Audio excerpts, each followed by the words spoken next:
ہے، مگر ہمارا پڑھنا جو تلاوت ہے یہ حادث ہے، اور یہ ہمارا ایک فعل ہے، اور افعال کو تولا جائے گا، اعمال کو تولا جائے گا۔ تو وزن اعمال کا ذکر کر کے اشارہ کر رہے ہیں کہ تلاوت بھی ایک عمل ہے، اور اس کو تولا جائے گا، وہ ایک الگ صفت ہے، الگ چیز ہے۔ تلاوت الگ ہے، متلو الگ ہے، ان دونوں کے فرق کی طرف اشارہ کرنا چاہتے ہیں۔ یہ تین اقوال میں نے ذکر کر دیے موقع کی مناسبت سے۔ اب میرا خیال ہے کہ عبارت کا ترجمہ کر کے ایک دو اگلی باتیں کر لی جائیں۔ یہ باب ہے اللہ تعالیٰ کے اس ارشاد کے بارے میں، وَنَضَعُ الْمَوَازِينَ الْقِسْطَ لِيَوْمِ الْقِيَامَةِ، ہم ترازو میں رکھیں گے انصاف کے لیے قیامت کے دن، اور یہ کہ انسانوں کے اعمال اور ان کے قول، ان کے اقوال تولے جائیں گے۔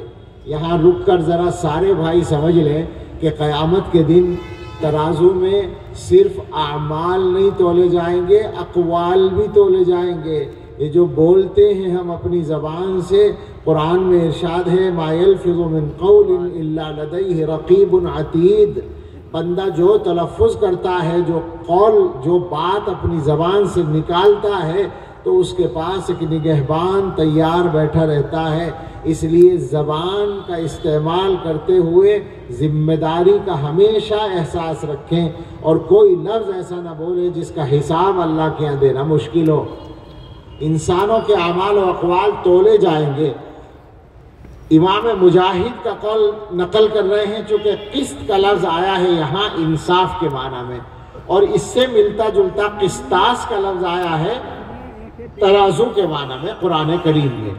تو امام بخاری کا مزاج ہے کہ وہ مناسبت سے بعض باتیں ذکر کرتے ہیں، تو امام تفسیر امام مجاہد رحمۃ اللہ علیہ کا قول نقل کیا کہ قسطاس جو ہے وہ رومی زبان میں انصاف کے معنی میں ہے۔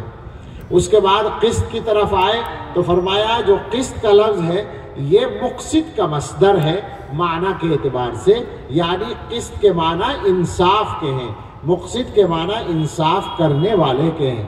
بظاہر یہ براہ راست مقسط کا مصدر نہیں ہو سکتا، لیکن اشتقاق بعید کے اعتبار سے کہنے میں کوئی حرج نہیں ہے۔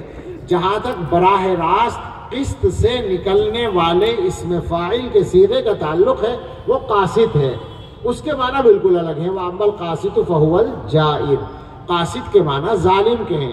یہ عربی زبان کا عجیب لطف ہے کہ مصدر کے معنی انصاف کے ہیں، اور جو مشتق نکل رہا ہے وہ ظالم کے معنی میں ہے، یہ بھی ایک انصاف ہی ہے۔ اس کے بعد حدیث نقل کی ہے امام بخاری رحمۃ اللہ علیہ نے اپنے استاد احمد بن اشکاب سے۔ آپ کو یاد ہوگا پہلی حدیث روایت کی ہے حمیدی رحمۃ اللہ علیہ سے، حمیدی بحمد سے ہے اور احمد بحمد سے ہے، گویا اشارہ کر رہے ہیں الحمدللہ اولا و آخرا۔ اور حدیث نقل کرنے والے اصل راوی ہیں سیدنا ابو ہریرہ رضی اللہ تعالی عنہ، فرماتے ہیں کہ نبی صلی اللہ تعالی علیہ وسلم نے ارشاد فرمایا کلمتان حبیبتان الی الرحمن خفیفتان علی اللسان ثقیلتان فی المیزان سبحان اللہ وبحمدہ سبحان اللہ العظیم۔ دو کلمے، دو جملے ایسے ہیں جو حضرت رحمان کو بہت پسند ہیں، زبان پر آسان اور ہلکے ہیں لیکن ترازو میں بھاری ہیں، سبحان اللہ وبحمدہ سبحان اللہ العظیم۔ اس موقع پر سبھی حضرات ایک بار پڑھ لیں سبحان اللہ وبحمدہ سبحان اللہ العظیم۔ یہ دو کلمے اللہ تعالیٰ کو پسند ہیں، یہ بات حضور نے فرمائی، مگر الفاظ یہ ہیں رحمان کو پسند ہیں۔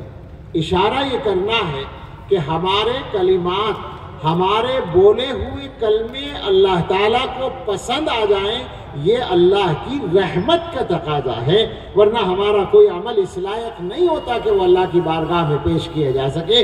اللہ تعالیٰ کی شان بہت بلند ہے۔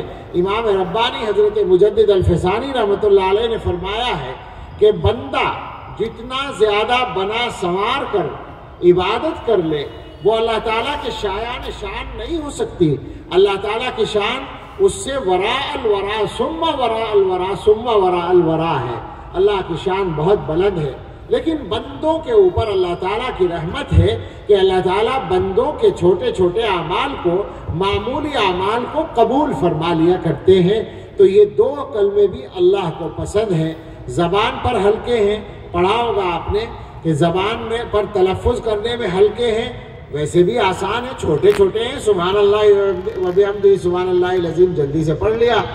اور علماء نے بھی تشریحات کی ہیں کہ حروف کی ادائیگی کے اعتبار سے جو قسمیں ہوتی ہیں علم تجوید و قرات میں، اس میں ان حروف کی مختلف اقسام میں سے یہاں جو حروف استعمال ہوئے ہیں وہ ہیں جو تلفظ کے اعتبار سے آسان ہیں، اور میزان میں یہ بھاری ہیں، یعنی اللہ تعالیٰ کے یہاں جب ان کو تولا جائے گا تو ان کا وزن بہت ہوگا۔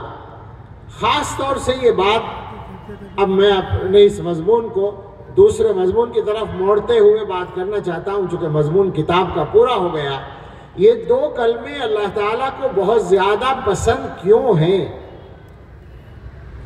بات یہ ہے کہ اللہ تعالیٰ اپنے بندوں سے دو باتیں چاہتے ہیں۔ ایک تو یہ کہ بندے شرک نہ کریں، اللہ تعالیٰ کے ساتھ کسی کو شریک نہ کریں، وہ یہ مانے کہ اللہ کا کوئی